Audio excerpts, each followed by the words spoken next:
చూస్తున్నారు ఇటు జపాన్లో కరోనా వైరస్ కోవిడ్ తరహాలో కొత్త వైరస్ విజృంభిస్తోందా ప్రస్తుతం దీనికి సంబంధించి చర్చ జరుగుతుంటోంది. దాదాపు 60,000 పాజిటివ్ కేసులు నమోదయ్యాయి. జపాన్లో లాక్డౌన్ విధించింది. అక్కడి ప్రభుత్వం వందలాది స్కూల్స్ని మూసివేయడం జరిగింది. కగోషిమా, టోక్యో, ఒకినావా సిటీల్లో రద్దీగా మారాయి హాస్పిటల్స్లో తీవ్రంగా బెడ్స్ కొరత నెలకొందంటే అర్థం చేసుకోవచ్చు. విజువల్స్ మీరు చూస్తున్నారు. ప్రస్తుతం అక్కడ మరి ముఖ్యంగా దీనికి సంబంధించి స్ప్రేయింగ్ కావచ్చు, ఫాగింగ్ కావచ్చు చేస్తున్న సందర్భం విజువల్స్లో మీరు చూడొచ్చు. ప్రస్తుతం జపాన్లో ఎటువంటి పరిస్థితి ఉంది అనేది. ఏకంగా 4,000 హాస్పిటల్స్కి సంబంధించి అట్ ద సేమ్ టైం 100 స్కూల్స్ని మూసివేయడం జరిగిందట. వైరస్కి సంబంధించి మేబీ మ్యూటేషన్ ఫాస్టర్గా ఉంది అంటూ కూడా మాట్లాడుకుంటున్న సందర్భం. జపాన్లో ఫ్లూ ఎపిడమిక్ గురించి మాట్లాడుకుంటున్న సందర్భం. ఒక మాసివ్ స్పైక్ అయితే ఉంది ఈ ఇన్ఫ్లుయెన్జా కేసెస్కి సంబంధించి.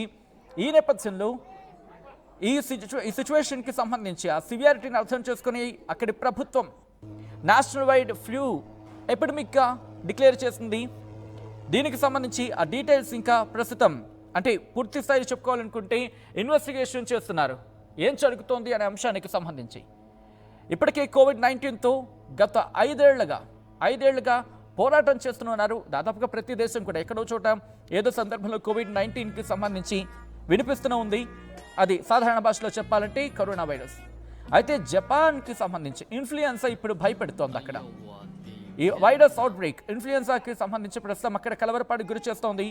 జపాన్ ఆరోగ్య శాఖ కన్ఫర్మ్ చేయడం జరుగుతోంది. నేషనల్ యావరేజ్కి సంబంధించి ఆ ఎపిడమిక్ థ్రెషోల్డ్ గురించి మాట్లాడుకున్న సందర్భంలో 1.04 patients medical reaching 1.04 patients per medical institution అంటూ చెప్తుంటే అర్థం చేసుకోవచ్చు.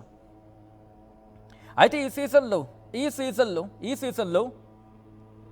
ఈ స్పైక్కి సంబంధించి మాట్లాడుకున్న సందర్భం అంటే ఒక్కసారిగా కేసుల సంఖ్య పెరగడం ప్రస్తుతం వాళ్ళని కూడా ఆందోళనకు గురి చేస్తోంది.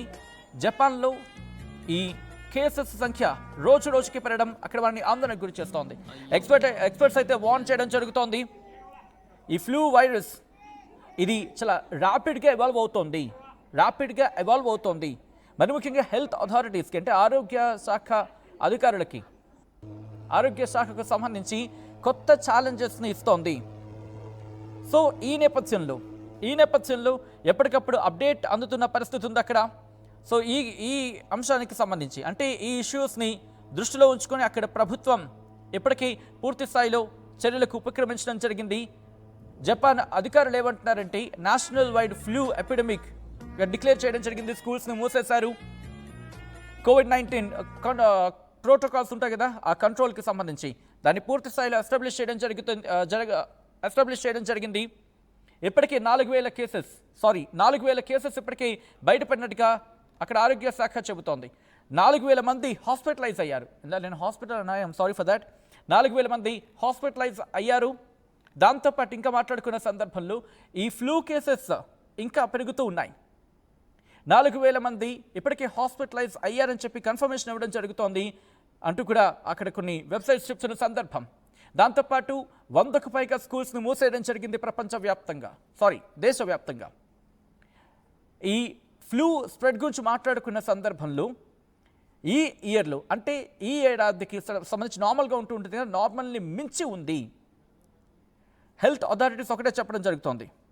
అంటే నార్మల్గా మించి ఉంది, ఎర్లియర్గా ఉంది. అంటే సాధారణంగా ప్రతి ఏడాది ఒక్కొక్క టైంలో మనం చూసుకుంటే కనుక ఇప్పుడు ఈ చలికాలం మొదలైంది కాబట్టి కాస్త ఈ జలుబులు, దగ్గులు ఈ కొంచెం మనం పెరుగుతూ ఉంటాయి. అంటే ఈ టైంలో ఇవి అనుకుంటాం కదా, బట్ అంతకన్నా ముందే ఇది ఇబ్బంది పెడుతుంది అంటూ కూడా అక్కడ ఆరోగ్య శాఖ కావచ్చు లేకపోతే హెల్త్ అథారిటీస్ కావచ్చు చెప్తున్నమాట. వైరస్ అనేది ఇంకా ఎవాల్వ్ అయ్యే అవకాశం ఉంది. మరి ముఖ్యంగా ఈ నేపథ్యంలోని ఇంకా మోర్ ఇన్ఫెక్షియస్ అవ్వచ్చు, ఇంకా సీరియస్ అయ్యే అవకాశం ఉంది. దాంతోపాటు ఇప్పుడు ప్రజల్లో ఇది భయాందోళన నెలకొన్న పరిస్థితి ఉంది. సో జపాన్కి సంబంధించి ఇప్పటికీ ఆరోగ్య శాఖ తీవ్రమైన కసరత్తు చేస్తోంది. ఇన్ఫ్లుయెన్జా, ఈ ఫ్లూ అలాగే కోవిడ్-19 ఈ రెండిటికి సంబంధించి మాట్లాడుకుంటున్న సందర్భం ఉందంటే అర్థం చేసుకోవచ్చు.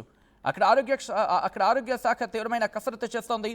ఎందుకంటే ఆ రెస్పిరేటరీ ఇల్నెస్ అంటే ఊపిరి తీసుకోవడంలో సమస్య, దాంతోపాటు కాజెస్ కావచ్చు, లేకపోతే సింటమ్స్ కావచ్చు, స్ప్రెడ్ కావచ్చు, సివియారిటీ కావచ్చు, ఇవన్నీ కూడా ఆ డిఫరెన్సెస్ గురించి మాట్లాడుకున్న సందర్భంలో ఆ డిఫరెంట్ వైరస్లు అలాగే వాటి మధ్య వ్యత్యాసం గురించి మాట్లాడుకున్న సందర్భంలో కాస్త ఎందుకో ఆ పొంతన కుదురుతోంది. మీరు చూడొచ్చు విజువల్స్, హాస్పిటల్స్ అక్కడ ఎంత రద్దీగా మారుతున్నాయనేది. జపాన్లో మళ్ళీ కరోనా లాంటి పరిస్థితి నెలకొందా? ప్రస్తుతం అక్కడ ఆరోగ్య శాఖ ప్రస్తుతం ఈ అంశానికి సంబంధించి తీవ్రమైన స్థాయిలో కసరత్తు చేయడం జరుగుతోంది. మరి ముఖ్యంగా ఈ వైరస్ మరింత ప్రబలకుండా, మరింత వ్యాప్తి చెందకుండా ప్రస్తుతం వీటి మీద పూర్తి స్థాయిలో నియంత్రణ చేపట్టేందుకు తీవ్రమైన ప్రయత్నాలు చేస్తోంది. దీని లక్షణాల గురించి మాట్లాడుకున్న సందర్భంలో ఫీవర్ అట, అలాగే జలుబు, దగ్గు, అలాగే రన్నింగ్ నోస్, కన్సెషన్ అంటూ ఉంటారు కదా అది, దాంతోపాటు తలనొప్పి, అలాగే ఒళ్ళు నొప్పులు, ఇవి దాని లక్షణాలుగా చెప్తున్న సందర్భం. కోవిడ్ గురించి మాట్లాడుకున్న సందర్భంలో అదే కదా ఊపిరితిత్తుల సమస్య, దాంతోపాటు ఆక్సిజన్ లెవెల్స్ పడిపోవడం, అలాగే రుచి లేకపోవడం, వాసన తెలియకపోవడం, ఇది కదా దానికి దాదాపుగా లక్షణాల గురించి మాట్లాడుకున్న సందర్భంలో. సో జపాన్లో లాక్డౌన్ విధించడం జరిగింది. దాదాపుగా కొన్ని సందర్భాల్లో అయితే కొన్ని ప్రాంతాలకు సంబంధించి పూర్తిగా లాక్డౌన్, కొన్ని ప్రదేశాలు అయితే స్కూల్స్ని మూసేశారు.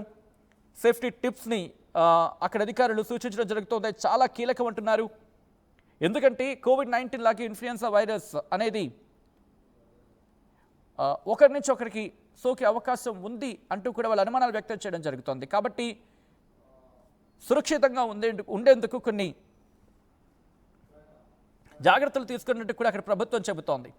ఎల్లప్పుడూ మీ నోటిని అంటే మాస్క్ పెట్టుకుంటాం కదా మనం సాధారణంగా, మనం కూడా చెప్పేవాళ్ళం కోవిడ్-19 టైంలో మీ నోటిని కవర్ చేసుకోండి, ఒకవేళ దగ్గొచ్చినా తుమ్మొచ్చినా నోటిని కవర్ చేసుకోండి, అలాగే క్రౌడెడ్ ప్లేస్లోకి వెళ్ళడాన్ని అవాయిడ్ చేయండి, ఒకవేళ వెళితే కనుక మాస్క్ పెట్టుకోండి, అలాగే చేతులను శుభ్రంగా కడుక్కోండి, సోప్తో కావచ్చు లేకపోతే సోప్ వాటర్తో కావచ్చు, చేతులను శుభ్రంగా కడుక్కోండి, మీ కళ్ళని, ముక్కుని, నోటిని శుభ్రమైన చేతులు శుభ్రం చేసుకున్న తర్వాత మాత్రమే వాటిని టచ్ చేయండి. అలాగే ఈ వైరస్ ప్రబలే చోట్లకు సంబంధించి ఆ ప్రదేశాలని కాస్త మినహాయించండి. అలాగే ఆ సిమ్టమ్స్కి సంబంధించి ఏమైనా లక్షణాలు ఉంటే వెంటనే డాక్టర్ని సంప్రదించండి, వాటిని అలసత్వం ప్రదర్శించద్దంటూ కూడా చెప్పుకొచ్చిన సందర్భం.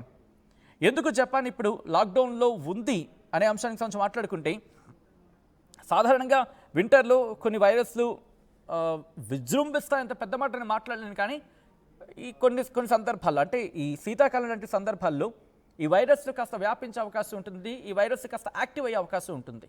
సో ఈ నేపథ్యంలో ఈ ఏడాది కాస్త ఎర్లీగానే ఈ కేసెస్ కేసుల సంఖ్య పెరగడం, దాంతోపాటు ఇప్పటికీ 4,000 మంది హాస్పిటలైజ్ అవ్వడం అక్కడ ప్రభుత్వాన్ని కలవరపాటు గురి చేస్తోంది, ప్రజల్ని ఆందోళన గురి చేస్తోంది. సో ఈ నేపథ్యంలోనే ప్రభుత్వం కూడా అప్రమత్తమైంది, ప్రజలకు తగిన సూచనలు చేయడం జరుగుతోంది. జపాన్లో మళ్ళీ లాక్డౌన్ పడింది అంటూ కూడా చర్చ జరుగుతున్న క్రమంలో హాస్పిటల్స్ మళ్ళీ రద్దీగా మారుతున్నాయి. ఈ నేపథ్యంలో ఇంకొక ప్రమాదం ప్రపంచానికి పొంచి ఉందా?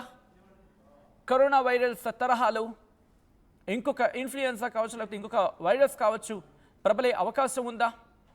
జపాన్ దానికి ఆద్యం కాబోతుందా అంటే అక్కడి నుంచే ప్రారంభం కాబోతుందా? ప్రస్తుతం ఇటువంటి అనుమానాలు వ్యక్తమవుతున్నాయి. అయితే జపాన్ ప్రభుత్వం ప్రస్తుతం ఇది వ్యాప్తి చెందకుండా దీన్ని నిరోధించేందుకు, దీని వ్యాప్తిని కంట్రోల్ చేసేందుకు, దీని వ్యాప్తిని పూర్తిగా నిరోధించేందుకు తగిన ప్రయత్నాలు చేస్తోంది. ఈ క్రమంలో మీరేమనుకుంటున్నారు? జపాన్